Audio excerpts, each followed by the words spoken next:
নমস্কার বন্ধুরা, সাহা এক্সাম গাইডের পক্ষ থেকে সবাইকে স্বাগতম। আজ আমি একাদশ শ্রেণীর দ্বিতীয় সেমিস্টারে কিছু প্রশ্নপত্র নিয়ে এসেছি। ছুটি গল্পের প্রশ্নপত্র, বেশ কিছু প্রশ্নপত্র এখানে দেওয়া হয়েছে। তোমরা পুরো ভিডিওটা দেখো, তাহলে দেখবে উপকৃত হবে। প্রথম প্রশ্ন, ছোট গল্প হিসাবে ছুটি গল্পটি কতটা সার্থক হয়েছে তা আলোচনা করো। পরবর্তী প্রশ্ন, রবীন্দ্রনাথের ছুটি গল্পের ফটিক চরিত্রটি বিশ্লেষণ করো। খুব গুরুত্বপূর্ণ প্রশ্ন এটি ভালো করে মুখস্থ করে যাবে।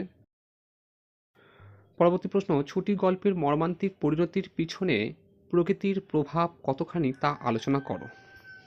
এটাও খুব গুরুত্বপূর্ণ। পরবর্তী যে প্রশ্নটা রয়েছে সেটা হলো, ছুটি গল্পে মামার বাড়ি গিয়ে ফটিকের যে দুরবস্থা হয়েছিল তার নিজের ভাষায় লেখো। পরবর্তী প্রশ্ন আছে, তখন তাহার চিত্ত অধীর হইয়া উঠিত, কার কথা বলা হয়েছে এবং কার চিত্ত অধীর হয়ে উঠিত কেন তা আলোচনা করো। নম্বর প্রশ্ন আছে, সমস্ত রাত্রির প্রলাপ বকিতে লাগিল, এখানে কার কথা বলা হয়েছে এবং তার এইরূপ অবস্থার কারণ কি।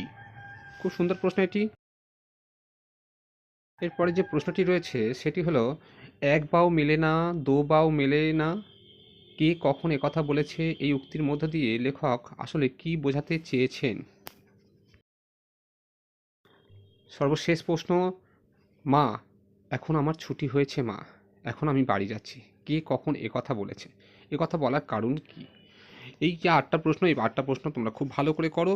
আর যদি ভালো লেগে থাকে তাহলে চ্যানেলটি সাবস্ক্রাইব করে রাখো, পাশে থাকা বেল আইকনটি প্রেস করে অল বাটন অন করে দাও, তাহলে পরবর্তী ভিডিও নোটিফিকেশন তোমরা পেয়ে যাবে। আর এমন ভিডিও তোমরা প্রতি